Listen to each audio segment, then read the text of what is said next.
বন্ধুগণ, রাখিরাম ব্লগের পক্ষ থেকে সমস্ত দর্শক মণ্ডলী, সমস্ত বন্ধুগণকে আন্তরিক অভিনন্দন, শুভেচ্ছা জানিয়ে ব্লগ শুরু করছে। জলের ধারা যেখানে পতিত হচ্ছে, ঠিক একটা সুন্দর ফুলের মতো এই মুহূর্তে দেখা যাচ্ছে। মনে হচ্ছে যেন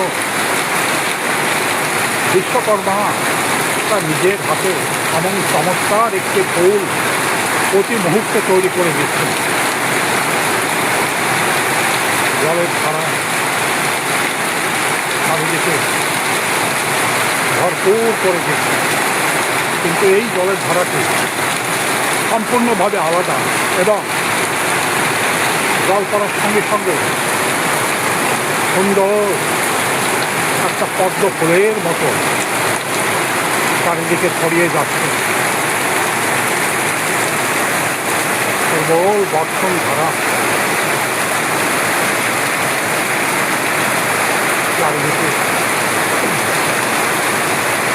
ভরপুর করে তুলেছে।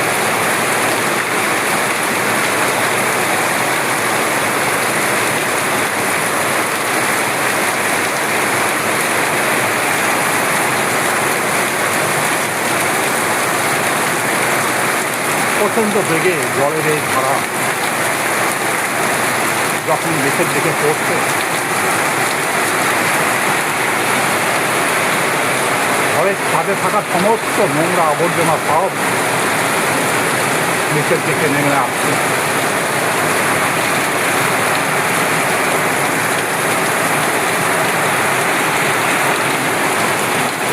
এই বর্ষণের অপেক্ষাতেই মানুষ এতদিন উদ্গ্রীব হয়ে আকাশের দিকে তাকিয়েছিল। আজ জ্যৈষ্ঠ মাসের শেষ দিকে প্রবল বেগে বর্ষণ শুরু হয়েছে এবং ঘণ্টাখানিকের মধ্যেই নদী, নালা, মাঠ, ঘাট সব ভরপুর হয়ে যাবে।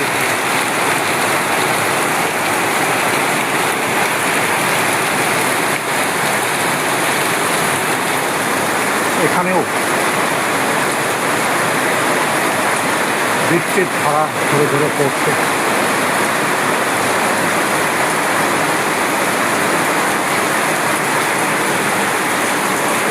এবং ড্রেন দিয়ে সেই জল প্রবাহিত হয়ে চলে যাচ্ছে।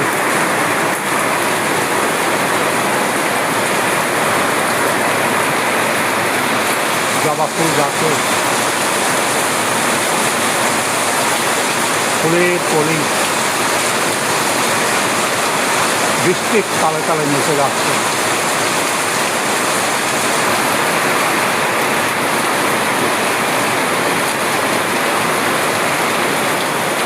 বহুদিন টবে থাকা ফুল গাছগুলিও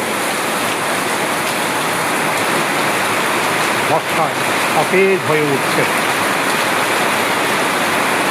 এবং কিছুকালের মধ্যেই সমস্ত গাছ ফুলে পরিপূর্ণ হয়ে যাবে।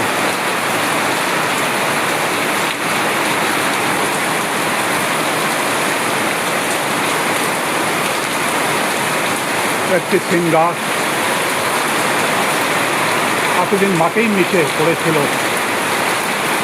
বৃষ্টির ছোঁয়াতে ধীরে ধীরে অঙ্কুরিত হয়ে বর্ধিত হবার চেষ্টা করছে।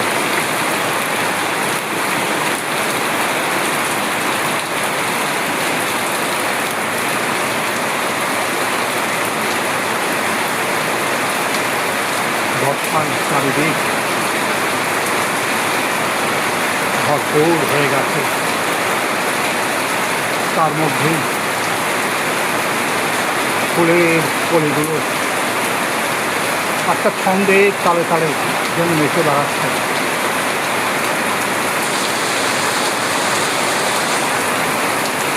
কাল সকালেই ফুল প্রস্ফুটিত হয়ে যাবে।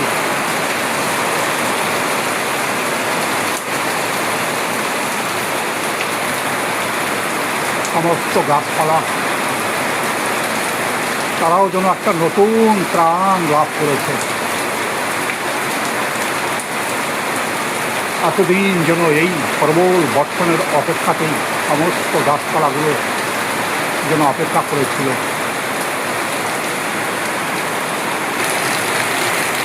প্রবল বর্ষণে সেই সুকলতার আবেগ একটা কবিতার ছন্দ মনে পড়ে। বর্ষায় পথঘাট জল থই থইবে, ভিজে তার ডাক দেয় জানলায় ওইবে। বর্ষায় সমস্ত পথঘাট নদী নালা যেমন ভরপুর হয়ে যায়, মানুষের হৃদয়েও তেমনি আনন্দে মেতে ওঠে। কারণ এই বর্ষার সমস্ত মাঠঘাট কিছুদিনের মধ্যেই ফসল উৎপাদন হবে, শাকসবজি ধান সবাই রোপণ করতে পারবে। কিছুদিনের মধ্যেই খোলা মাঠ ধানে ভরপুর হয়ে যাবে, শাকসবজিতে ভরপুর হয়ে যাবে। লোকজন আনন্দের সাথে মাঠে ঘাটে নদী নালা আগমন করবে এবং এই সমস্ত শাকসবজি সংগ্রহ করে মানুষকে বিতরণ করে চলবে। তাই এই প্রবল বর্ষণের অপেক্ষায় সবাই যেন উন্মুখ হয়েছিল।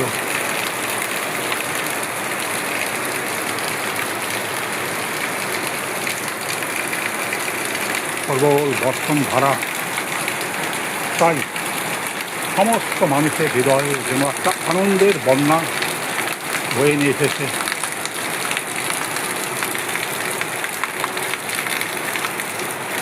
প্রবল বর্ষণে লোকজনও বাইরে যেতে পারছে না, কিন্তু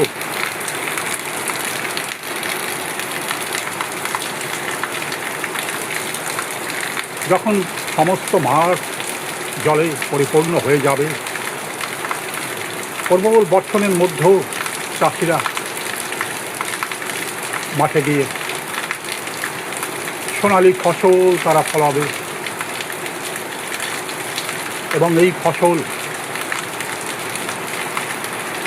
সমস্ত মানুষের হৃদয় যেন একটা আনন্দের বন্যা তৈরি করে দেবে।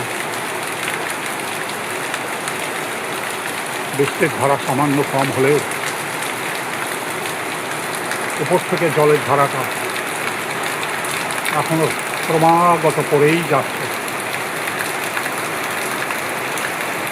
আবার বর্ষণ একটু জোরে শুরু হলে পরেই প্রবল বেগে এই জলের ধারা নিচের দিকে নেমে আসবে।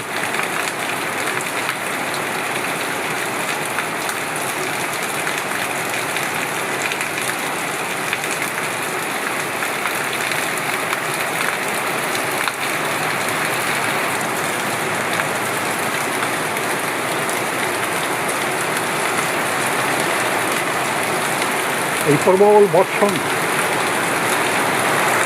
একদিকে যেমন নদী নালা মাঠঘাট সব ভরপুর করে সমস্ত গ্রাম জলে পরিপূর্ণ করে দেয়, আবার শুকনোর সময়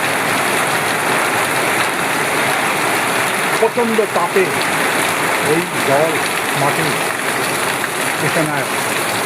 কিন্তু বর্ষাকালে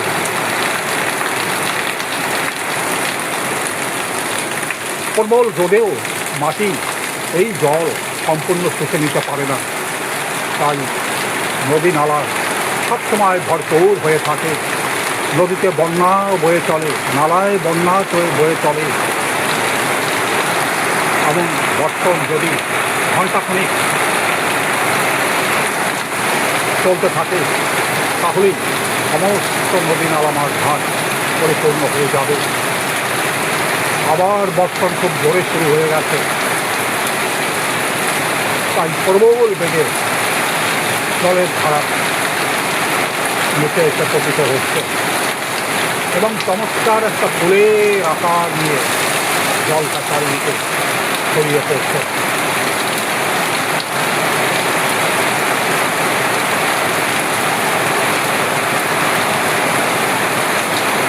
সুন্দর বর্ষণ, সুন্দর বর্ষণের এই ধারা যে কোনো মানুষ ঘরের বারান্দায় বসে দূর বহুদূর পর্যন্ত যতদূর তার দৃষ্টি যায় দেখতে থাকে প্রবল বর্ষণের ধারা। বহুদূরে বন জঙ্গল হতে দেখা যাবে বৃষ্টির শেষে ধোঁয়ার কুণ্ডলী আকাশের দিকে উড়ে উড়ে যাচ্ছে। আবার সেই ধোঁয়ার কুণ্ডলী মেঘের আকার নিয়ে প্রবল বর্ষণ হয়ে পৃথিবীতে নেমে আসবে। এমনই ভাবেই এই রুটিন চলতে থাকবে। আবার প্রবল বর্ষণ শুরু হয়ে গেছে এবং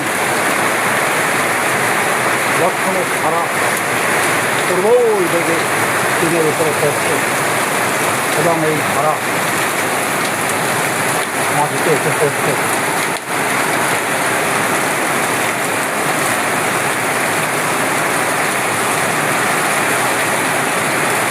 বন্ধুগণ, এতক্ষণ এই ভিডিও আপনি কেমন দেখলেন দয়া করে কমেন্টস বক্সে লিখে জানাবেন। ভিডিওতে যদি আপনি নতুন হন দয়া করে একটা সাবস্ক্রাইব করবেন, লাইক শেয়ার করবেন। ভিডিও শেষে সমস্ত বন্ধুগণকে আমার আন্তরিক অভিনন্দন জানিয়ে ভিডিও এখানেই শেষ করছি। ধন্যবাদ।